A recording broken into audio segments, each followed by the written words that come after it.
Welcome to Gayatri competitive academy. ఈరోజు ఇంటెలిజెన్సీ bureau examination సంబంధించి అంటే ఇంటెలిజెన్సీ బ్యూరోస్లో చాలా ముఖ్యమైన ఉద్యోగాలు మనకు నోటిఫికేషన్ ఇవ్వడం జరిగిందండి. ఈ నోటిఫికేషన్ సంబంధించిన ప్రిపరేషను, ఇందులో లాస్ట్ డేటు, అలాగే ఈ యొక్క ఎగ్జామ్ అచీవ్ అవ్వడానికి కావలసిన విషయాలు ఇవన్నీ కూడా మనం ఏంటంటే ఈరోజు మాట్లాడుకోవడం జరుగుతుంది. ముఖ్యంగా ఈ నోటిఫికేషన్ సంబంధించి ఏంటంటే మినిస్ట్రీ ఆఫ్ హోమ్ అఫైర్స్ అంటే కేంద్ర ప్రభుత్వం మనకి సంబంధించిన ఇవ్వడం జరిగిన నోటిఫికేషన్ అండి. అంటే ఇంటెలిజెన్సీ బ్యూరో ఇస్ కంప్లీట్లీ డిఫరెంట్. అంటే మిగతా నోటిఫికేషన్స్కి ఇది డిఫరెంట్గా ఉంటుంది. ఒకటి. రెండో ముఖ్యమైన విషయం ఏంటంటే ఆల్మోస్ట్ ఇయర్లో కంపల్సరీగా ఈ నోటిఫికేషన్ మ్యాక్సిమం అనేది ఎవ్రీ ఇయర్ కూడా ఉంటుంది. కాబట్టి దీని మీద దృష్టి పెట్టే వాళ్ళు ఏంటంటే ఒక కనీసపు ఏజ్ అంటే ఒక వయసులో మాత్రమే ఇది చేయవలసి ఉంటుంది. అంటే తెలియకుండానే దీని ఏజ్ కంప్లీట్ అయిపోవడం జరుగుతుంది అనమాట. ఎందుకంటే 27 ఇయర్స్ వచ్చే వరకు ఐబీ అనేది తెలియకపోతే కనుక మిస్ అయిపోయే ఛాన్స్ ఉందండి. సో మంచి జీతము, సమాజంలో హోదా, అలాగే అత్యున్నత స్థాయిలో పనిచేసే అవకాశము, అలాగే భారతదేశంలో సంబంధించిన ఒక మంచి సర్వీస్ ఇచ్చేవన్న మానసికమైన సంతృప్తి, ఇవన్నీ కూడా ఇంటెలిజెన్సీ బ్యూరోలో మీకు సంతోషకరం ఇచ్చేవి. వీటిని ఒకసారి ఈరోజు మనం ఏంటంటే డిస్కస్ చేద్దాం. ఇంటెలిజెన్సీ బ్యూరో వేకెన్సీస్ 3717 3717 వేకెన్సీస్ ఉన్నాయండి. క్వాలిఫికేషన్ ఎనీ డిగ్రీ అంటే BA, BSc, BTech, MTech, MBBS, BSc ఏదైనా ఎనీ డిగ్రీ ఏంటంటే నోటిఫికేషన్. ఇక ఏజ్కి సంబంధించిన విషయం తీసుకున్నట్లయితే కనుక 18 సంవత్సరాలు నిండి ఉండాలి, అప్ టు 27 ఇయర్స్. అంటే ఓపెన్ కాంపిటీషన్కి సంబంధించిన 27 ఇయర్స్ అనమాట.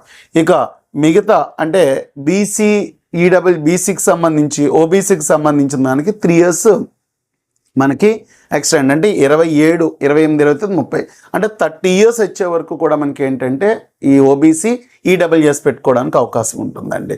అలాగే ఎస్సీ ఎస్టీ అయితే కనుక 5 ఇయర్స్ అంటే 27 + 5 32 అంటే 32 ఏళ్ళు వచ్చే వరకు కూడా మనకి ఐబీ రాయడానికి అవకాశం ఉంటుంది.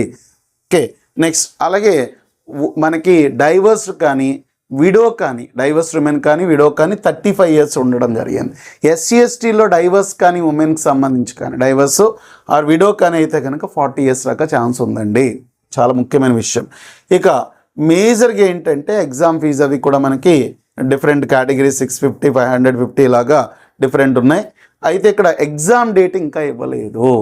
కాబట్టి ఖచ్చితంగా ప్రతి ఒక్కరూ 100% ప్రిపేర్ అవ్వడానికి, ఏదో ఒక సెంట్రల్ గవర్నమెంట్ జాబ్ సంపాదించడం కోసం మీకు ఈ యొక్క విషయాలు 100% తెలియాలి. Assistant intelligence officer grade 2, assistant intelligence officer grade 2 అని చెప్పడం జరుగుతుంది. ఇది ముఖ్యంగా శాలరీ వైజ్ లెవెల్ 7 అంటే ఆల్మోస్ట్ 44,900 నుంచి 1,00,000 రూపాయల దాకా మనకి ఏంటంటే జీతాన్ని పొందడానికి అవకాశం అండి. అయితే ఇంటెలిజెన్సీ బ్యూరో ఎగ్జామ్ ముఖ్యంగా ఏ యొక్క ఎగ్జామినేషన్తో కోఆర్డినేట్ చేయొచ్చు అంటే కనుక staff selection commission, railway recruitment board, IBPS exam సంబంధించి ఇలా ముఖ్యమైన వాళ్ళు ఈ ప్రిపరేషన్ చేసే వాళ్ళందరికీ కూడా ఫెచ్చింగ్ అండి. లేదా ఆ ప్రిపరేషన్ చేసే వాళ్ళు కూడా ఖచ్చితంగా రాయవలసిన ఎగ్జామ్ అనమాట ఇది ఇంటెలిజెన్స్ ఎగ్జామ్. అయితే ఇది మనకు సాధారణంగా టైర్ 1, టైర్ 2 కింద తీసుకుంటాం. టైర్ 1 అంతా కూడా మనకి ఆబ్జెక్టివ్ అంటే 1 అవర్ అంటే 1 గంట ఎగ్జామ్ ఉంటుందండి. 5 అవర్స్లో మనకి మన 1 అవర్లో 5 ఇంపార్టెంట్ సబ్జెక్ట్స్ మీద దృష్టి పెట్టడం జరుగుతుంది. అందులో భాగంగా మనకి అంటే current affairs, general studies and numerical attitude, reasoning and logical attitude, అలాగే ఇంగ్లీష్ సంబంధించిన 5 అండి. ఇది ఈచ్ అంటే మొత్తం 5 ఏరియాస్ అంటే కరెంట్ అఫైర్స్ కానీ, జనరల్ స్టడీస్ కానీ, ఇంగ్లీష్ కానీ, న్యూమరికల్ యాటిట్యూడ్ కానీ, రీజనింగ్ కానీ, ఇంగ్లీష్ కానీ ఇలాగా ఈచ్ అండ్ ఎవ్రీ వన్కి 20 మార్క్స్ మనకి రావడం జరుగుతుంది. 100 మార్క్స్ అండి. ఇది చాలా చాలా క్రూషియల్ ఎగ్జామ్ అనమాట. అంటే టైర్ 1 మనకు సక్సెస్ అవ్వడం చాలా చాలా ముఖ్యం. టైర్ 1 సక్సెస్ ఏ విధంగా ఉంటుంది అనేది అందులో general studies, current affairs, English, reasoning, preparation strategy ఎలా ఉండాలంతా కూడా మన గాయత్రి కాంపిటేటివ్ అకాడమీకి సంబంధించిన ఈ ఛానల్ మీరు సబ్స్క్రైబ్ చేసుకున్నప్పుడు అందులో జనరల్ స్టడీస్ ప్రిపరేషన్ వే అంతా కూడా ప్రీవియస్ దాంట్లో మనకి ఏంటంటే చాలా క్లియర్గా ఉంటుంది. దాన్ని సబ్స్క్రైబ్ చేసుకుంటే మీకు ఆ సబ్జెక్ట్ వివరణ ఉంటుంది. ఇక్కడ మనం మళ్ళీ ఒకసారి డిస్కస్ చేద్దాం దీని మీద. అలాగే టైర్ 2కి సంబంధించిన అంశం అండి. టైర్ 2 అంతా కూడా డిస్క్రిప్టివ్ ఎగ్జామ్ అండి. అంటే టైర్ 1 ఆబ్జెక్టివ్లో 5 ఏరియాస్ చూసుకోవాలి, టైప్ 2 అంత డిస్క్రిప్టివ్కి సంబంధించిన వాటిలో మనకి 50 మార్క్స్ అండ్ డిస్క్రిప్టివ్. అందులో మనకి ఏంటంటే ఎస్సే రైటింగ్కి 20 మార్క్స్ ఇవ్వడం జరుగుతుంది ఎస్సే రైటింగ్. అలాగే ఇంగ్లీష్ కాంప్రహెన్షన్కి 10 మార్క్స్ అండి. అగైన్ ద 2 ఎస్సైస్ అంటే 2 ఎస్సైస్ ఉంటాయి. ఈ 2 ఎస్సైస్ కూడా మనకి 20 మార్క్స్ అనమాట అండి.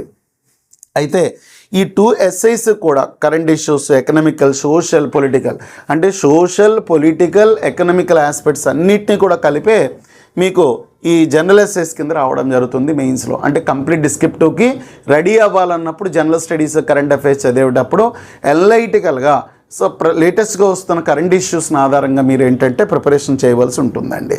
ఇక థర్డ్ ఇంటర్వ్యూ ఉంటుంది. ఇంటర్వ్యూకి 100 మార్క్స్ ఉండడం జరుగుతుంది. అలాగే డాక్యుమెంట్ వెరిఫికేషన్, మెడికల్ తర్వాత జాబ్ జాయిన్ అవ్వడం అనేది ఉంటుందన్నమాట. అంటే టైర్ 1 ఆబ్జెక్టివ్ ఎగ్జామ్, టైప్ 2 అంతా కూడా మనకి డిస్క్రిప్టివ్ ఎగ్జామ్, అలాగే ఇంటర్వ్యూ ఉంటుంది 100 మార్క్స్, అలాగే 4 డాక్యుమెంట్ వెరిఫికేషన్, తర్వాత మెడికల్ అండి. ఈ 5 స్టేజెస్లో మనకి ఏంటంటే ఎగ్జామ్ క్లియర్ అవ్వడం జరుగుతుంది. ముఖ్యంగా ప్రిలిమినరీ క్లియర్ చేసుకుంటే ఇట్స్ ఎనఫ్, అది ముఖ్యమైనది. ఇక మేజర్గా ఇందులో ఏంటంటే కనుక ఫోకస్, ఏ సబ్జెక్ట్స్ మనం ఫోకస్ చేయాలి. సో ఫోకస్ ఆఫ్ సబ్జెక్ట్ తీసుకున్నట్లయితే కరెంట్ అఫైర్స్ అండి. అంటే కరెంట్ అఫైర్స్లో ఇంటర్నేషనల్ ఇష్యూస్ కానీ, నేషనల్ ఇష్యూస్ కానీ, నేషనల్ ఇంటర్నేషనల్ సమ్మిట్స్ సంబంధించినవి, అవార్డ్స్ సంబంధించి పర్సన్స్, ప్లేసెస్, అలాగే స్పోర్ట్స్ సంబంధించిన లేటెస్ట్ ఇష్యూస్ అన్నీ కూడా మనకి కరెంట్ ఇష్యూస్లో ఉంటాయి. ఫారిన్ అఫైర్స్, మన భారతదేశం ఇతర దేశాలతో ఉండే సంబంధాలు, ఇవన్నీ కూడా మనకి ఏంటంటే కరెంట్ అఫైర్స్లో ఒక 10 సెగ్మెంట్స్. ఇది ఎలా ప్రిపేర్ అవ్వాలి, ఏం ప్రిపేర్ అవ్వాలంతా కూడా మన ఛానల్లో ఆల్రెడీ దీని video current affairs, how to prepare the current affairs అనేది మీకు క్లారిటీ ఇవ్వడం జరిగిందండి. Next general SI. ఈ జనరల్ ఎస్ఐకి సంబంధించిన ప్రిపరేషన్ చేసిన ఫోకస్ అంటే ఇక్కడ ముఖ్యంగా జనరల్ ఎస్ఐ ప్రిపరేషన్ చేసేటప్పుడు ఏంటంటే మీరు రెగ్యులర్గా మన రాష్ట్ర స్థాయిలో లభించే తెలుగు పేపర్లు చదువుకొని హిందూ టైమ్స్ ఆఫ్ ఇండియా సంబంధించిన విషయాలు కూడా చదవడం వల్ల మీకు general essay preparation is a focus area. అంటే ముఖ్యంగా మీరు కాన్సన్ట్రేట్ చేయవలసిన ఏరియా అంతా కూడా చూడడానికి అవకాశం ఉంటుందండి. అలాగే న్యూమరికల్ అఫైర్స్ సంబంధించిన టాపిక్ కూడా చాలా ముఖ్యమైన అంశాలుగా చదవలసి ఉంటుంది. అలాగే reasoning and logical aptitude and English అండి. ఈ 5టిని మీరు ఎంత చక్కగా ప్రిపరేషన్ చేస్తే అంటే మెజారిటీ మీకు ఎగ్జామినేషన్ ఏంటంటే half of the exam percentage అంతా జనరల్ స్టడీస్, కరెంట్ అఫైర్స్ మీద డిపెండ్ అవుతుంది. హాఫ్ ఆఫ్ ది ఎగ్జామ్ అంతా కూడా న్యూమరికల్ అండ్ ఇంగ్లీష్, రీజనింగ్ మీద డిపెండ్ అవుతుంది. కాబట్టి 60% ఒక్కోసారి ఏంటంటే జిఎస్, కరెంట్ అఫైర్స్ మీదకి వెళ్ళిపోతారు. ఒక్కొక్కసారి 40 ఇటువైపు వెళ్తూ ఉంటుంది అనమాట. కాబట్టి మీ ప్రిపరేషన్ చాలా జాగ్రత్త చూసుకోవాలి. ఇంగ్లీష్కి సంబంధించిన అనలిటికల్ ఎబిలిటీస్ బాగా ఉండాలండి.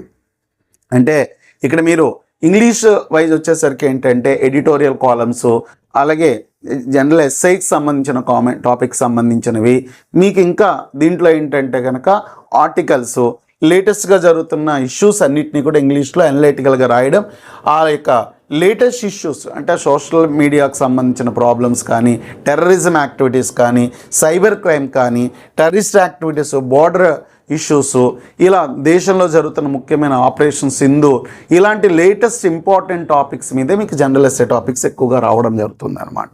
G7, G8, IBSA meeting, BRICS, American decisions, ఇవన్నీ కూడా లేటెస్ట్ కరెంట్ అఫైర్స్ మీద ఎక్కువగా మీకు క్వశ్చనర్ అంతా ఉంటుందండి. అంటే మేజర్గా 3 issues, economical, political and current aspects, ఈ 3టితో ముడిపడిన పేపర్ అనమాట ఇంటెలిజెన్సీ ఆఫీసర్స్ అండి. ఓకే, నెక్స్ట్ అయితే ఇక్కడ ఏంటంటే ద హిందూ కానీ, టైమ్స్ ఆఫ్ ఇండియాలోని ఆర్టికల్స్ ఎప్పటికప్పుడు చూసుకుంటే స్ట్రెంగ్త్ ఆఫ్ ఇంగ్లీష్ మీకు ఈజీగా స్ట్రెంగ్త్ అవ్వడానికి అవకాశం ఉంటుంది. అంటే జనరల్ ఎస్సే రాయడం అది కూడా. అయితే సాధారణంగా మనకి ఏంటంటే ఇంటెలిజెన్సీ బ్యూరో ఎగ్జామినేషన్ విషయంలో నేను ఇచ్చే ముఖ్యమైన సలహా, డిగ్రీ చదువుతున్నప్పటి నుంచి, ఇంటర్మీడియట్ ఎగ్జామ్ రాస్తున్నప్పటి నుంచి, అంటే ఇంటర్మీడియట్ సెకండ్ ఇయర్ దగ్గర నుంచి కూడా, అంటే బాగా చెప్పాలి అంటే కనుక inter plus degree plus competitive examination preparation మొదలుపెట్టిన వాళ్ళకి ఇంటెలిజెన్సీ బ్యూరో ఎగ్జామ్ చాలా సులభం అవుతుందండి. అర్థమెటిక్, రీజనింగ్, ఇంగ్లీషు, జిఎస్, ఈ 4టిని కూడా ఇప్పటి నుంచి మొదలు పెడితే ఆటోమేటిక్గా సక్సెస్ అవుతారు. అలా కాకుండా డిగ్రీ చదివేసిన తర్వాత కాంపిటేటివ్ ఎగ్జామ్ ప్రిపేర్ అవుతూ అప్పుడు మొదలు పెట్టడం అనేది ఈజ్ అ వెరీ డిఫికల్టీ. అది సరైనది కాదు. ఒకవేళ మీరు ఇమ్మీడియట్గా డిగ్రీ అయిపోయిన తర్వాత మొదలు పెడితే మీరు స్టాఫ్ సెలక్షన్, ఆర్ఆర్బి, ఐబీపీఎస్తో పాటు ఇంటెలిజెన్సీ బ్యూరో ఎగ్జామ్ కూడా సిద్ధం అవడం అనేది చాలా చాలా మంచిది. అయితే దీనికి ఏంటంటే బేసిక్ బాగా కరెక్ట్గా రావాలండి సక్సెస్ అవ్వాలంటే కనుక బేసిక్ ఐటమ్స్. అలాగే old previous question papers, IB question papers అన్నీ కూడా ఎలా వస్తున్నాయి, ఏ విధంగా వస్తున్నాయి, ప్రీవియస్ క్వశ్చన్స్ ఎస్ఎస్సి ఆర్ఆర్బి కూడా తీయాలి ముఖ్యంగా. అలాగే మాక్ టెస్ట్లు ఎక్కువగా కూడా రాయవలసి ఉంటుందండి. అంటే మీరు ఎంత చదివారనేది కాదు, దానికి సంబంధించిన క్వశ్చన్కి ఆన్సరు, సో వీటికి సంబంధించిన ఆబ్జెక్టివ్ ఎగ్జామ్కి ఖచ్చితంగా ప్రిపేర్ అవ్వాల్సి ఉంటుంది. ఇక చాలా కీలకమైనది ఏంటంటే ఇంటెలిజెన్సీ బ్యూరో ఎగ్జామినేషన్లో కానీ, ఎస్ఎస్సి ఎగ్జామ్ కానీ, ఆర్ఆర్బి ఎన్టీపీసీలో కానీ మీరు పాటించవలసిన విషయాలు 3 ఉంటాయి. ఏంటంటే కనుక ఎగ్జామ్ రోజున ఎగ్జామ్ సక్సెస్. ఎగ్జామ్ రోజు ఎగ్జామ్ సక్సెస్ అనేది ఏంటంటే ఫస్ట్ ఆఫ్ ఆల్ క్వశ్చన్స్ మీకు తెలిసినవే ముందు ముట్టుకోవాలి. అది చాలా చాలా ముఖ్యమైనవండి. తెలియని వదిలిపెట్టేయాలి, చాలా ముఖ్యమైనవి. తెలిసినవి ముట్టుకోవాలి, తెలియని వెంటనే వదిలిపెట్టేయాలి. తరువాత ముఖ్యమైన అంశం ఏంటంటే కనుక ట్రై చేద్దామని లాస్ట్ పెట్టుకోవాలండి. అంటే తెలిసింది తెలియందని 2 ముఖ్యంగా కేటగిరైజ్ చేసి ట్రై చేద్దామనేవంతా కూడా 3rd కేటగిరీని తెచ్చుకోవాలి. అంటే తెలిసినవన్నీ కూడా ముందు పెట్టుకుని వచ్చేస్తే మీరు రాసిన పేపర్ అంటే 100 మార్కుల పేపర్లో మీకు ఖచ్చితంగా 60 తెలుసు అన్నప్పుడు, అంటే ఒక 70 పెట్టారు అంటే 60 గ్యారంటీగా నాకు తెలుసు. ఎందుకంటే నెగిటివ్ మార్కింగ్ పేపర్ అంటే ఒక్క తప్పు చేస్తే 1/2 మార్క్ పోతుంది అనమాట అండి ఇందులో. కాబట్టి మీరు ఇక్కడ చేయవలసిన విషయం ఏంటంటే పర్ఫెక్ట్గా ఎగ్జామినేషన్ మీరు అటెండ్ అయినప్పుడు ఒక 70 బిట్స్ చేస్తే అందులో 60 మార్కులు గ్యారంటీ నాకు వస్తాయి అన్నప్పుడు కనీసం 60% పెర్ఫార్మెన్స్ ఇస్తే కనుక డెఫినెట్గా మనకి టైర్ 1 క్లియర్ అయిపోవడం జరుగుతుందండి. అంటే ఒక క్వశ్చన్కి 32 సెకండ్లు మాత్రమే ఉంటుంది. అంటే మీరు 60% పర్ఫెక్ట్గా పెట్టాను అంటే కనుక ఇంటెలిజెన్సీ బ్యూరో ఎగ్జామ్లో సక్సెస్ అవ్వడం అనేది అంత కష్టమైన పని అయితే కాదు. ఓకే, ఇంకా మరొక విషయం ఏంటంటే కనుక జనరల్గా ఈ కాంపిటేటివ్ ఎగ్జామినేషన్ ప్రిపరేషన్లో ఈ యొక్క ఇంటెలిజెన్సీ బ్యూరో ఎగ్జామ్ ఎప్పుడూ కూడా is a focus of polity, constitution, Indian constitution, latest constitutional issues, అలాగే ఈ యొక్క ఎగ్జామినేషన్ మోడ్లో లేటెస్ట్ మనకి సోషల్ ప్రాబ్లమ్స్ సంబంధించి, అలాగే సైన్స్ అండ్ టెక్నాలజీలో వస్తున్న అచీవ్మెంట్స్ వల్ల జరుగుతున్న క్రైము, ఇవన్నీ కూడా మనకి ఏంటంటే ఇంక్లూడ్ అవుతూ ఉంటాయండి. కాబట్టి science and technology, polity plus ఇక జియోగ్రాఫికల్, హిస్టారికల్ ఆస్పెక్ట్స్ మీకు మంచి ఐడియా ఉంటే అర్థమెటిక్ రీజనింగ్ దీనికి తోడై సరిసమానంగా మీరు ఫాలో అయితే కనుక ఖచ్చితంగా మీరు ఇంటెలిజెన్సీ బ్యూరో ఎగ్జామ్ని అచీవ్ అవ్వడానికి అవకాశం ఉంటుంది. ఇంటెలిజెన్సీ బ్యూరో ఎగ్జామ్ ఖచ్చితంగా అప్లై చేయండి. ఇది 3717 పోస్టులు ఉన్నాయి. ఎనీ డిగ్రీ వాళ్ళ ఎలిజిబిలిటీ, ముఖ్యంగా అప్ టు 27 సంవత్సరాలు, 18 నుంచి 27 సంవత్సరాలు, ఓబీసీకి వచ్చేసరికి 30, ఎస్సీ ఎస్టీకి వచ్చేసరికి 32 అండి. ఇక ఎగ్జామ్ డేట్ ఇవ్వలేదు. లాస్ట్ డేట్ మనకి ఏంటంటే ఆగస్టు 10వ తారీఖున. ముఖ్యంగా current affairs, general studies, numerical ability, reasoning, English, tier 1 objective, tier 2 అంతా కూడా మనకి డిస్క్రిప్టివ్ ఉంటుంది. తర్వాత ఇంటర్వ్యూ, జాయినింగ్ మనకి మెడికల్ ప్లస్ ఈ యొక్క వెరిఫికేషన్ అయిపోతే కనుక మంచి ఉద్యోగాన్ని కేంద్ర స్థాయిలో ₹1,00,000 జీతంతో మంచి ఉన్నత స్థానాన్ని పొందడానికి అవకాశం ఉండే మంచి ఉద్యోగం. ఎట్టి పరిస్థితుల్లో మిస్ అవ్వద్దు. Thank you very much. Gayatri competitive academy.